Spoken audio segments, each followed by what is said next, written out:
Hi, my name is Winsley, and welcome to my discussion of the sixth dev diary for Age of Wonders 4, covering narrative events. There's a lot of really interesting stuff in this dev diary, like the fact that they went over some scripting stuff towards the end, but that technical stuff went a little bit over my head. I think what's really interesting here is all the information they gave us about events. Like most of the dev diaries, there's actually quite a lot here, and I'm sure there's a few details that I'm going to miss at my first glance here. The first thing that stood out to me was right here on this line about the gameplay level.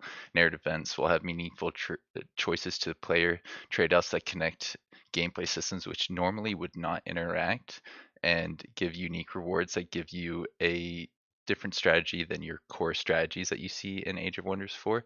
I really like that you're going to have those game changing things that you can't rely on, because it makes it harder for you to just have like a consistent plan which you always rely on in order to win your games. You're going to have to adapt a little bit to what you get, but also what your opponents get and what your allies get from their events.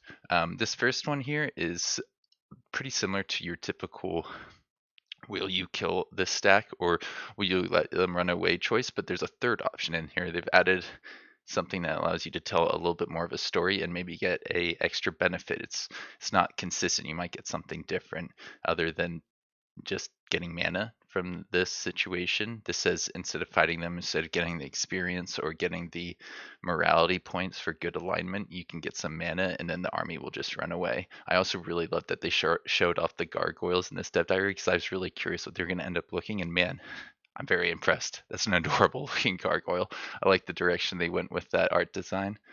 Um, and then in this picture here, they're kind of going over how you can deal with, I think, an independent city here.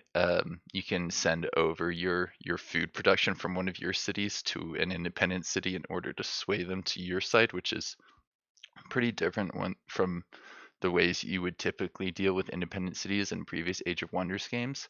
But there's also other choices in here, like you can send over your chefs and get some extra production, which can help you build units, I think. Or is that production? That might be draft or production. Draft is the one that builds units. Production is for building, so that might be just for building buildings. I'm not too sure, because the that second option isn't actually being shown off in this picture. But regardless, I find it quite interesting that we have that detail here. Um, there's so much in here. I like that we are going to have three types of events. That's pretty cool. We got exploration events, quest events, and I think dynamic events, things that just kind of happen as you're existing on the map. Um, there's a line in here about the Gaudier turning to evil, which I find interesting. I really want to know more about that right here at the end of this part. Um, when moral dilemma is at odds with an economic, many benevolent god there have been lured to the path of evil in the fourth Age of Wonders. Yeah, no, I could see some people being a mix of good and evil based off these choices, because sometimes you're gonna have to do something to try and keep your civilization around.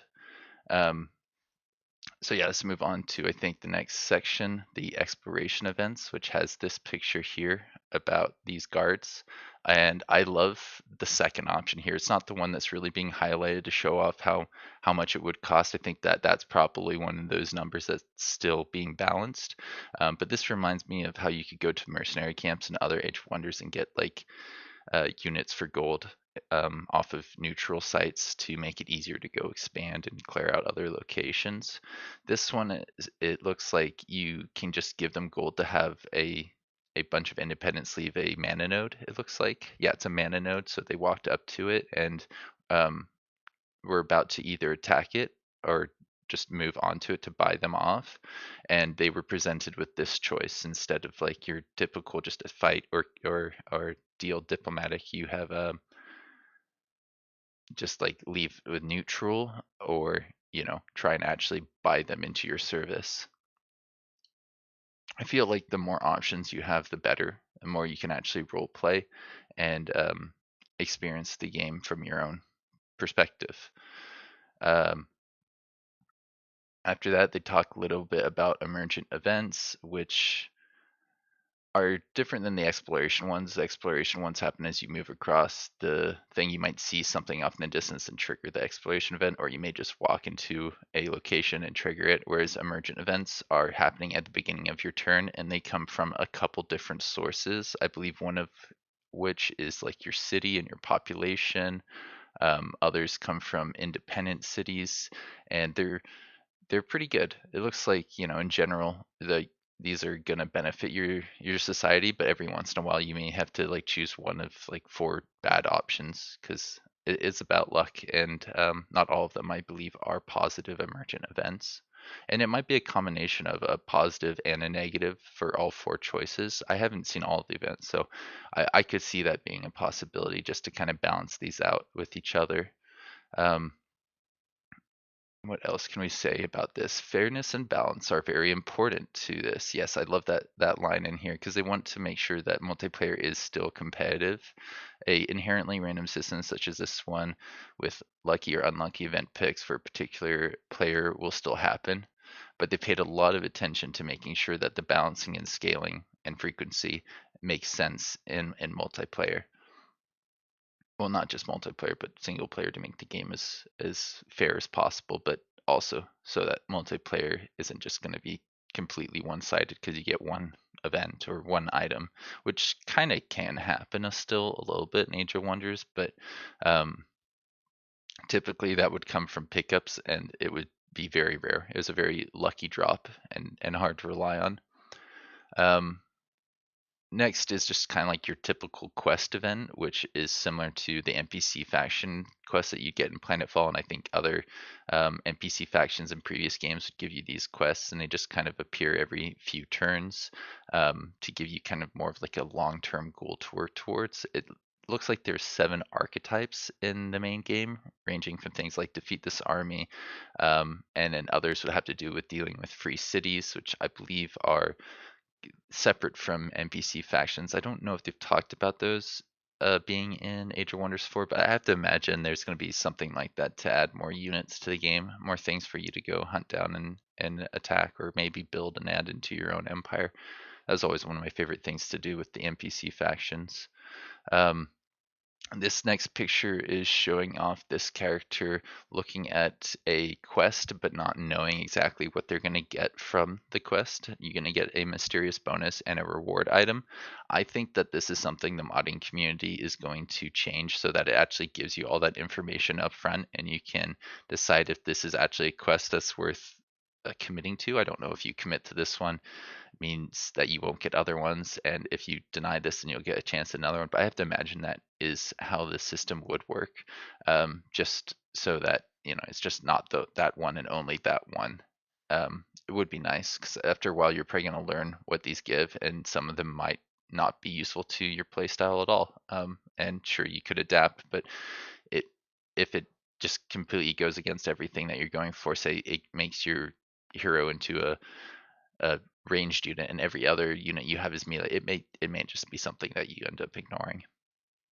But then again, that's part of the balancing thing that they talked about in one of the other sections. Uh, Next, they show off towards the end what it looks like when you get to the end of the quest line, and it looks like you can either have this person train some people. I think that's like a hero is training to become like better at using their item or just become a better unit. You can get research, you can get fighting skills, and you can get happiness at your city. A couple different options based on what you need. Like maybe you might need a better fighter, maybe you might need a bigger city to support your armies. It depends a little bit on where your nation is at that point in time. Um,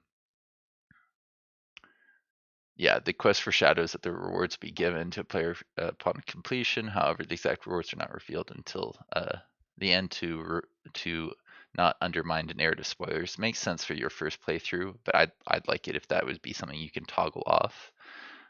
Role-playing event choices have a really interesting note in here about affinity checks. This is something that's new to Age of Wonders 4. I don't believe they had these percent checks in previous Age of Wonders.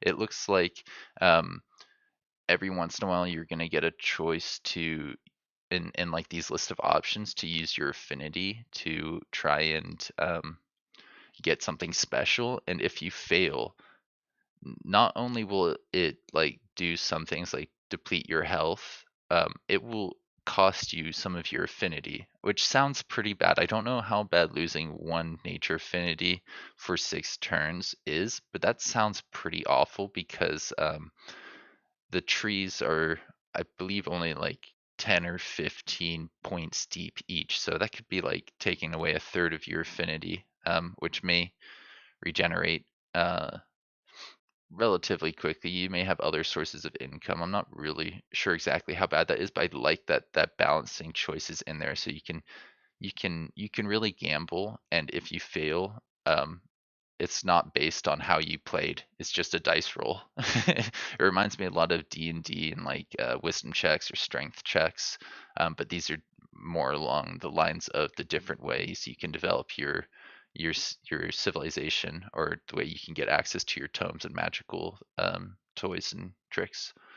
But yeah, I think that's going to be really, really fun to play around with. And I don't know how much of those I'm going to be taking. I feel like if you're losing a match, it's better to take risky decisions, because that might give you the momentum you need to get ahead. But if you're winning, then I don't know how often I would take these random things, because like you want to keep your position and fortify it as best as possible. Losing it just a little bit of momentum can make a world of difference in those situations.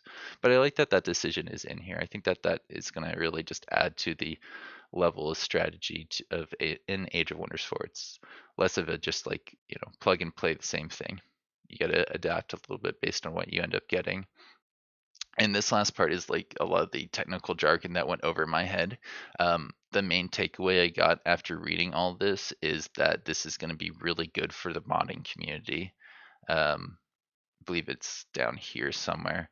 For community purposes, the greatest advantage for a narrative event setup is that it'll be fully moddable when the game comes out. This is really good for things like translating different random events that have things that you've generated into different languages, but it also will really help you with making your own events. There may be things that were off limits in previous editors, in previous Age of Wonders, like game editors, that are no longer the case because of this new system that they got. I forget what it was called. Mention it right at the top. They got some new fancy system. Um,